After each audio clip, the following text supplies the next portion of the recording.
Olá, sejam bem-vindos a um novo episódio. Hoje nós vamos falar sobre diplomacia cultural. Para definir o que é diplomacia cultural, é importante estabelecer alguns conceitos básicos. Fora de parâmetros antropológicos, é possível considerar que a cultura de um país é um conjunto de sua produção artística, literatura, música, artes plásticas, cinema, etc., que conformam uma unidade identitária própria. Diplomacia cultural ou diplomacia da cultura é a utilização da cultura como estratégia de inserção internacional de um país por meio de ações simbólicas, dentre as quais a difusão do aprendizado da língua nacional. Nesse contexto, o universo da diplomacia cultural poderia abranger os seguintes temas ou ideias, entre outros: intercâmbio de pessoas, promoção da arte e dos artistas, ensino e difusão da língua como veículo de valores, distribuição integrada de material de divulgação, apoio a projetos de cooperação intelectual, apoio a projetos de cooperação técnica, integração e mutualidade na programação. Esses parâmetros mais amplos receberão variações que dirão respeito às realidades de cada país e que refletirão suas prioridades nesse campo, bem como questões de disponibilidade de recursos.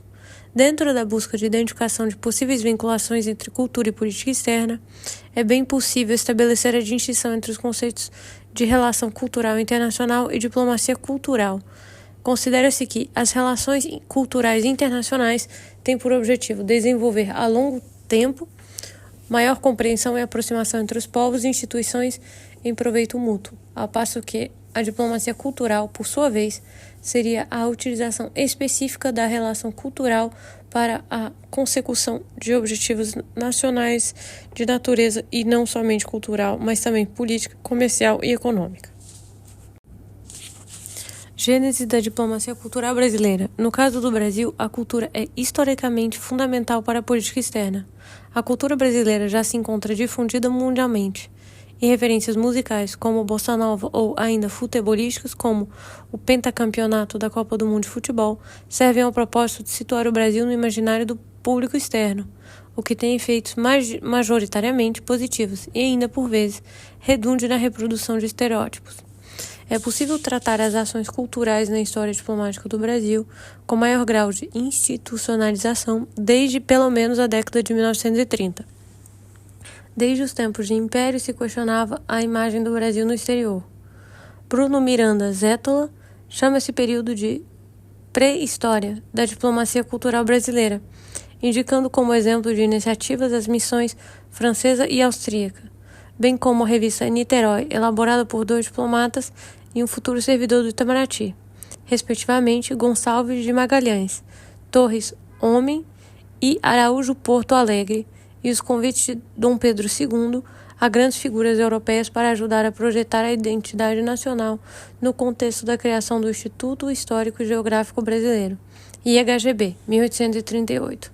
Até 1920, as iniciativas de diplomacia cultural seriam quase exclusivamente fruto de ações individuais, como a promoção da turnê dos 8 Batutas em Paris, por parte do ex-ministro Lauro Müller. Aquele ano, a reforma administrativa de José Manuel de Azevedo Marques incluiu, entre as atribuições de chefe de missão, a promoção de missões intelectuais em benefício do país. Outra iniciativa que merece destaque é a participação do Brasil nas ações do Instituto Internacional de Cooperação Intelectual, IICI, fundado em 1924 por iniciativa da França e sob patrocínio da Liga das Nações. A colaboração do país com o Instituto começou em 1925, com a criação de uma Comissão Brasileira de Cooperação Intelectual, que foi pouco a pouco sendo colocada sob a tutela do Itamaraty. Entretanto, seria apenas após o fim da Primeira República que haveria políticas sistemáticas de difusão da cultura brasileira. É possível tratar das ações culturais na história diplomática do Brasil, pelo menos a década de 1930. Desde os tempos de Império, se questionava a imagem do Brasil no exterior, mas seria apenas após o fim da Primeira República que haveria políticas sistemáticas de difusão da cultura brasileira. Nas iniciativas esparsas antes de 1930, é possível citar a participação do Brasil nas ações do Instituto Internacional de Cooperação Intelectual, IICI, fundado em 1924 por iniciativa da França e sob patrocínio das Ligas das Nações. A colaboração do país com o Instituto começou em 1925, com a criação da Comissão Brasileira de Cooperação Intelectual, e foi pouco a pouco sendo colocado sob a tutela do Itamaraty. A institucionalização da cultura na estrutura do Ministério das Relações Exteriores iniciou-se em 1934, com a criação do Serviço de Expansão Intelectual, que se estabeleceu efetivamente metas e objetivos para uma diplomacia da cultura.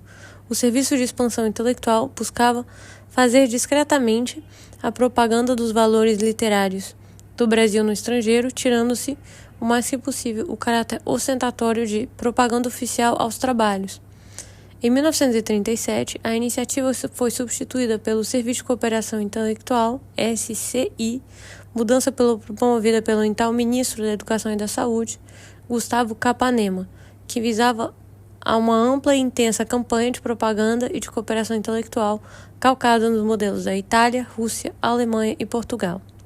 Na mesma época, Capanema propôs subvencionar o Instituto Franco-Brasileiro de Alta Cultura Científica e Literária, o Instituto Luso-Brasileiro de Alta Cultura, o Instituto Germano-Brasileiro, o Instituto Ítalo-Brasileiro de Alta Cultura.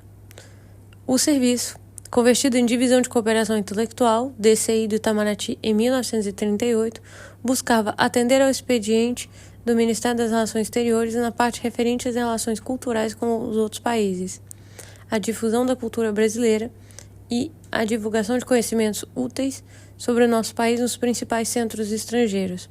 Mas o esforço ainda era tímido diante da falta de orçamento autônomo e da falta de coordenação com o Departamento de Imprensa e Propaganda, DIP, criado em 1939, que respondia diretamente ao gabinete de Getúlio Vargas.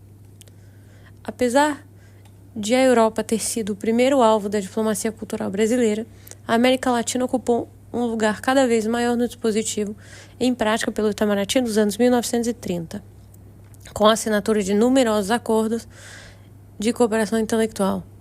Dessa forma, o Brasil pretendia evitar a formação de um bloco hispano-americano que lhe fosse hostil, bem como assegurar sua liderança sobre o subcontinente. Apresentando-se como um intermediário entre a Europa e a América, o país buscava se colocar na posição de líder entre seus pares.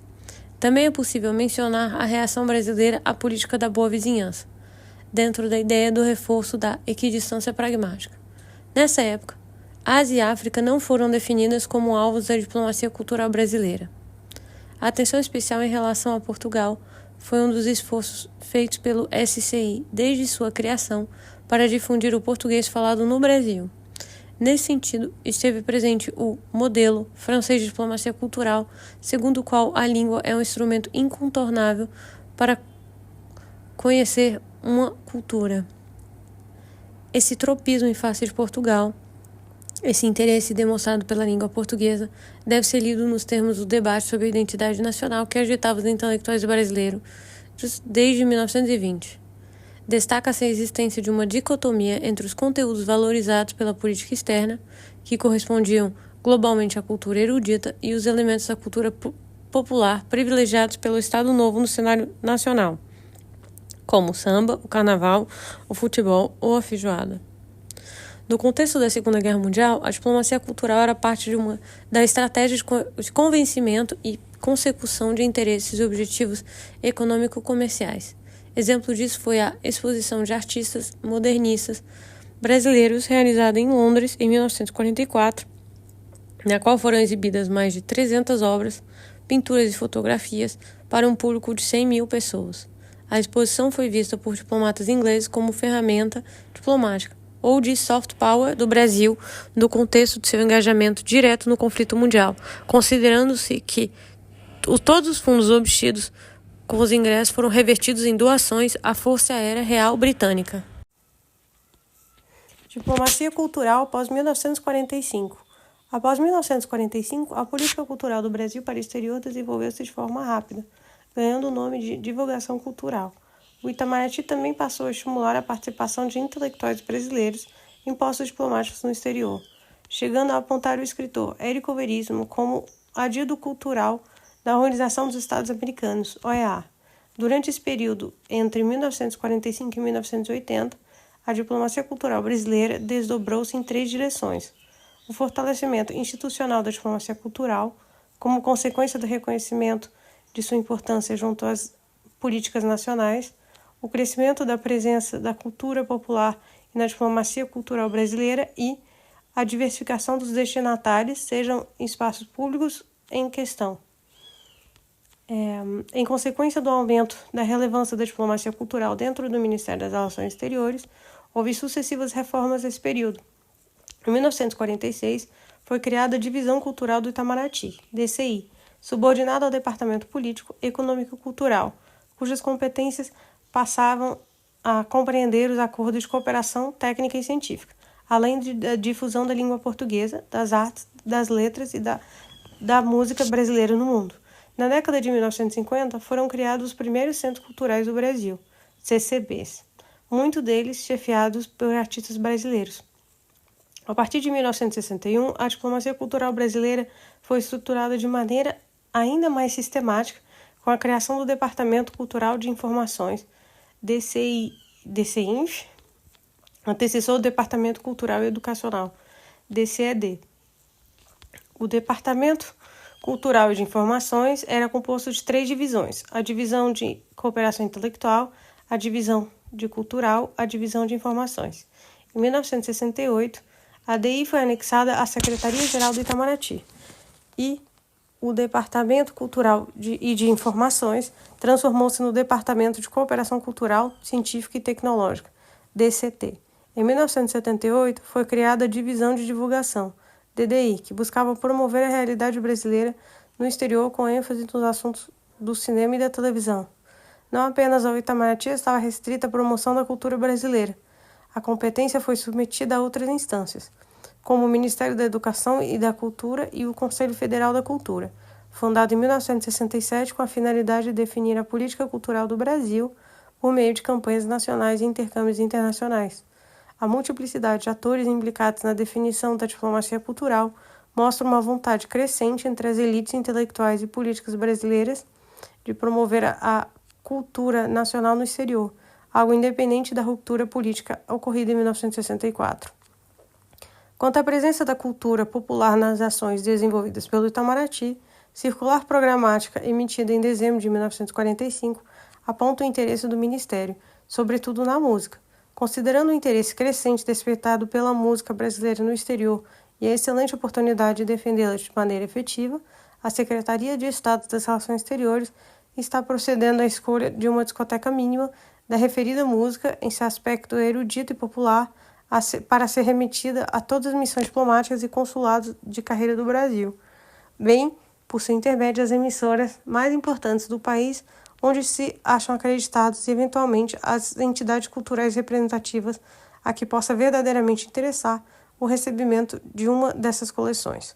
Por outro lado, houve certa resistência à integração da cultura popular, em especial por parte das elites, que desejavam projetar a imagem de um país civilizado. Em 1959, o Itamaraty recusou a inscrição do filme franco-brasileiro Orfeu Negro na seleção brasileira para o Festival de Cannes de 1959, deixando à França o prestígio da Palma de Ouro. A produção era interpretada por atores negros das favelas do Rio de Janeiro e, consequentemente, na visão dessa instituição, suscetível à projeção de uma má imagem do país. Da mesma forma, a diplomacia musical do Itamaraty se limitou à promoção de composições eruditas até o final dos anos 1950, apesar de manifestar intenções de favorecer a música popular.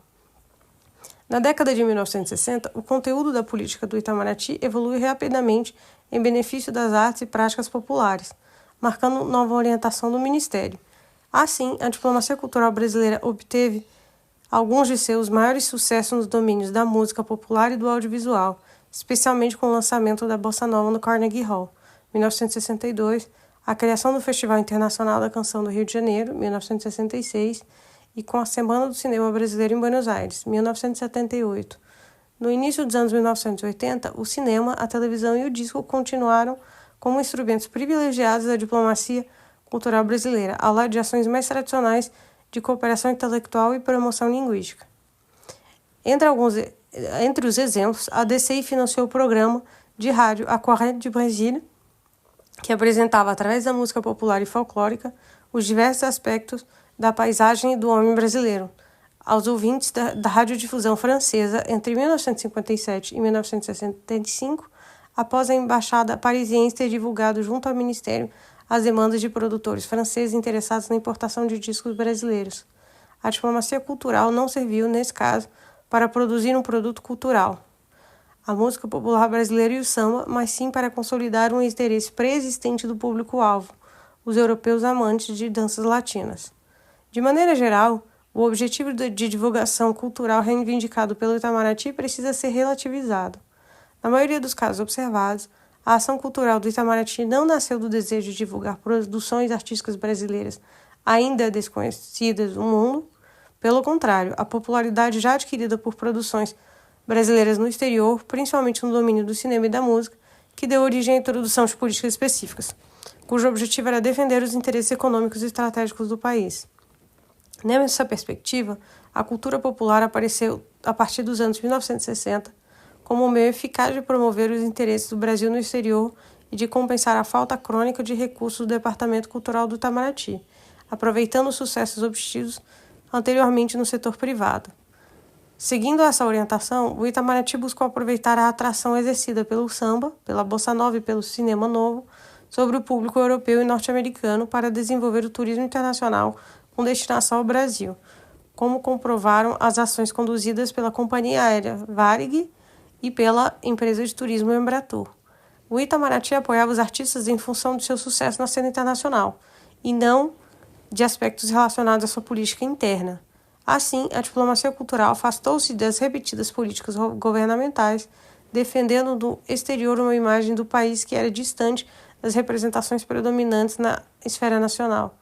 Essa divergência foi particularmente nítida durante a ditadura militar.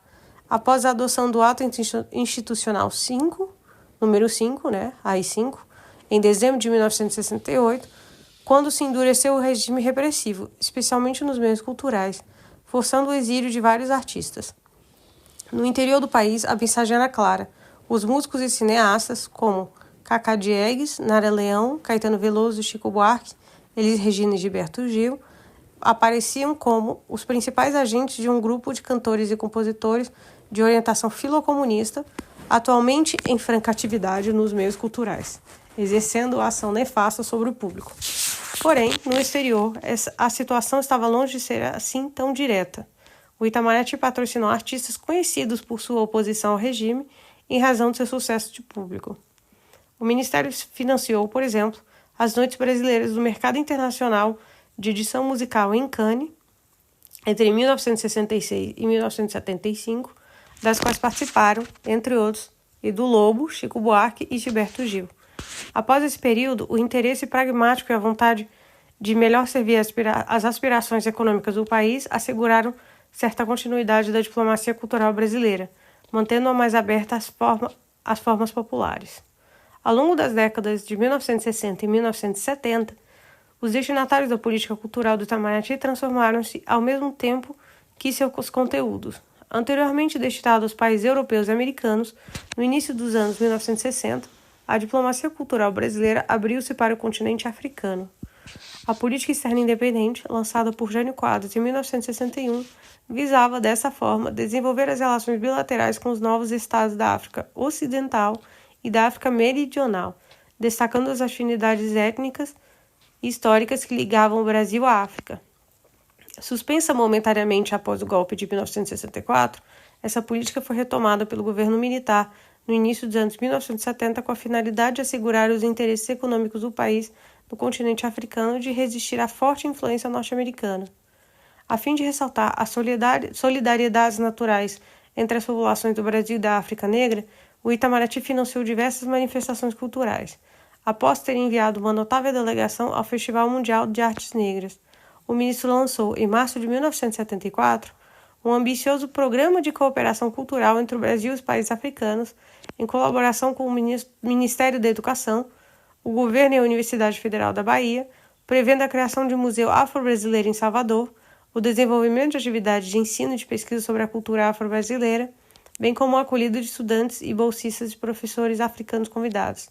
Se a África não se tornou a destinação privilegiada da diplomacia cultural brasileira nesse período, em função da prioridade orientada sobretudo para a América Hispânica, Estados Unidos e Europa, essas iniciativas permitem observar uma diversificação crescente de espaços de interesse. A diplomacia cultural é, pois, peça-chave para a consolidação de um projeto de inserção internacional do Brasil, uma vez que a própria construção da cultura, por meio do intercâmbio, é processo dialético de apropriação recíproca de elementos simbólico-culturais e realizados por povos em diversos territórios e espaços geográficos do mundo. De acordo com o ranking The Soft Power 30, divulgado pela consultoria britânica Portland, o Brasil estava, em 2017, na 26ª posição, tendo subido de 3 posições em relação a 2018. Já no Global Soft Power Index, o Brasil ocupava, em 2021, a 35ª posição. Em 2022, o país subiu 7 posições, ocupando o 28º lugar e liderando os países latino-americanos. O pilar mais forte do Brasil continua a ser o de cultura e herança. Cultura e diplomacia sempre andaram lado a lado na história brasileira. José Bonifácio e Alexandre de Gusmão, por exemplo, destacaram-se não só como grandes estadistas e diplomatas, mas também como representantes do cânone literário e científico no Brasil. Já na República, o próprio Barão do Rio Branco, patrono da diplomacia brasileira, foi membro da Academia Brasileira de Letras. Ademais, os diplomatas e os escritores Antônio Wise, Vinícius de Moraes, Raul Bopp, João Cabral de Melo Neto e João Guimarães Rosa, que dá nome ao Instituto. Contemporânea, Maria Martins também se destacou no âmbito do Itamaraty. Conquanto não fosse diplomata e sim casado com a escultora, pintora e escritora participou ativamente da articulação de mostras culturais com artistas estrangeiros, tendo sido amiga pessoal de figuras como Picasso, Mondrian, Chagall e Duchamp.